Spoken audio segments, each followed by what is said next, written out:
Welcome back mga idol sa Rodrix PH at welcome back. Sasaglit ulit tayo sa ilag, kasama natin si Minat. Nat. Yan mga idol, bali kami Minat ay maaninisod saglit. Pang ulam ngayong tanghali. Yan mga idol, bali chat ko si Idol Greg, kung tatandaan nyo. Nagyayakag din siya mamana. Katiyat. Bago pa lang kami aalis at iginawa na muna namin si Greg ng tunod at naputol yung kanyang dati, naputol ng karpa. Meron tayo dito nakatambak.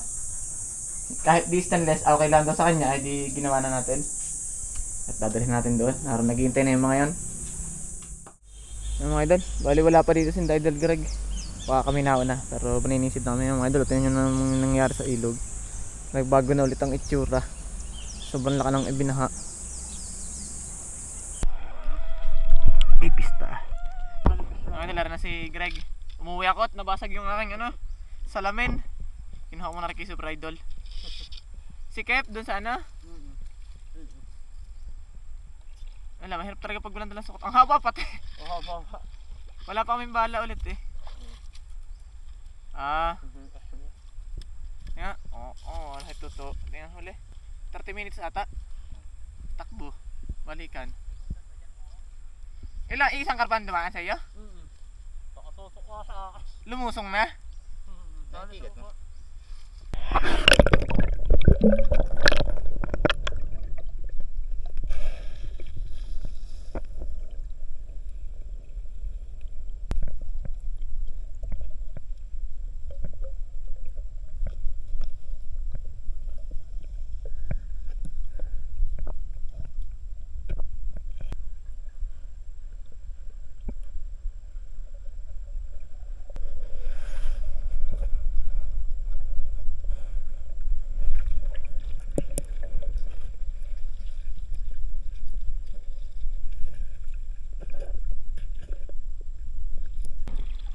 Natin ako dahil si Minandro. Isaksak mo sa balat mo ang tibo para hindi patay lito tukas ka. Hindi mo kayo saan parang bote ako, sipon agad ako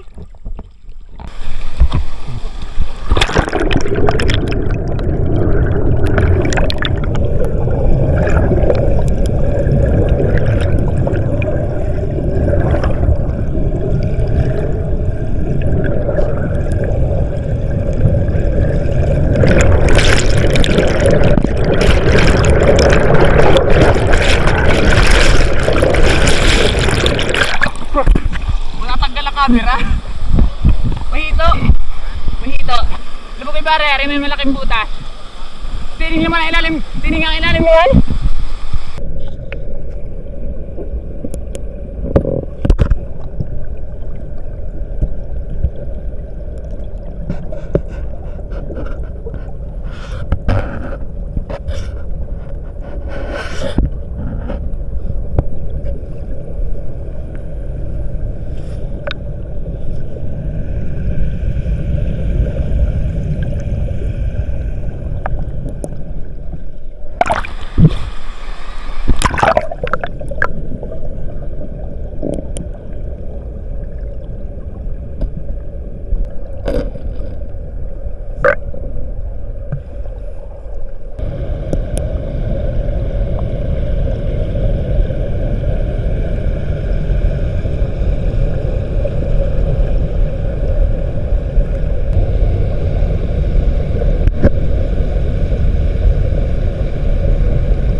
Inabot na naman ang bagyo.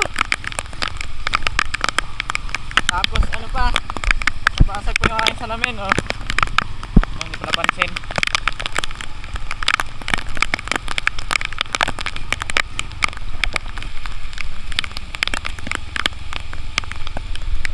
Bahan na naman ito.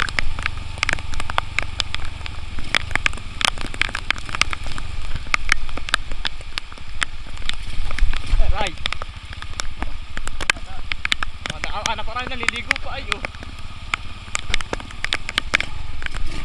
Yung mga idol, bali gagataan natin yung ating nahuling ilang hito at lalakan ulit natin siya ng alagaw. Sa mga nagtatanong ho kung anong tsura ng puno ng alagaw, ito yung mga idol. Ngayon nakuli na kanyang puno. At kalimitan po siyang ginagamit sa sa ewan ko kung saan. Pero dito ho sa amin sa bukid, nilalagay ho ito kalimitan sa mga pugad ng manok para daw ho hindi hanipin o yung puto ng manok.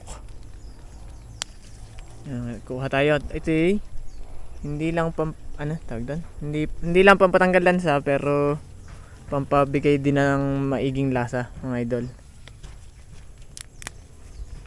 Kunin natin yung mga talbos. Hindi na natin sasama yung sobrang gulang, gawa ng medyo mapapait na yun, mapait na ang magulang.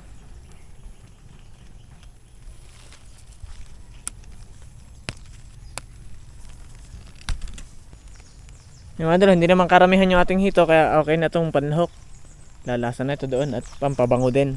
Sa mga nakakalam na rin, alam nyo ang amoy nito. Kung yung iba'y nababahuan, kami naman huy na babanghan. Alagaw. Yung comment na lang po kayo kung anong tawag sa lugar ninyo nito. Sa amin ho dito sa San Pablo ay alagaw. Yung mga idol, bali ito na yung ating hito. At aring ating mga ririgado. Sibuyas, bawang, alagaw, luya. Wag yung ating gata. Sapal pa lang, hindi pa nagagata. Yung mga idol, bali uunahin natin yung hindi na natin to ipiprito o ibabangi. Atin ang isasayang to sa suka kasama tong mga to. Bago pagka medyo iganasa, saka ilalagay ang ring gata. Sasayang natin sa suka para mawala ang lansa. At syempre, kumunat ang laman. Gawa ng hito naman to, mga idol. Sa sa pakunat.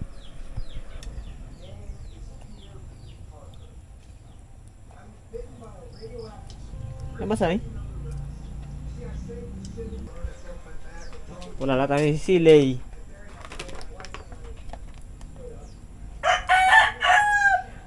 Ngayon mga idol, lalagay na natin yung ricado.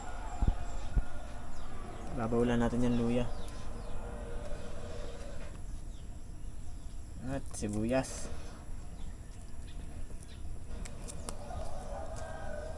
At bawang na kaunti. Kakaunti naman, walang makuha At syempre mga idol, aring ating alagaw.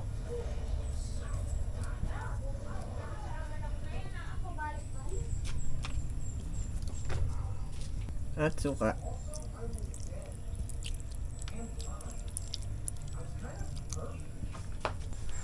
At isa lang. At asin ng kaunti. Pahulay mga idol, pamienta.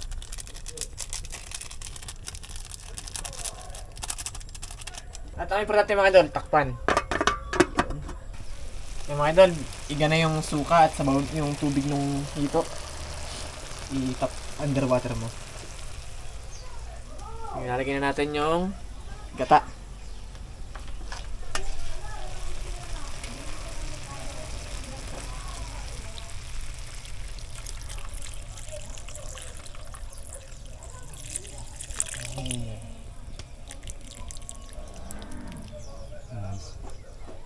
Yung mga idol, luto na. At hahanguin na natin yan sa ating plitingan. Yung mga idol, bali hindi na kami magbubudal fight ni Minat. At bahala na kami manghula kung anong gagawin ho din Ito na yung ating ginataan sa gata. May alagaw.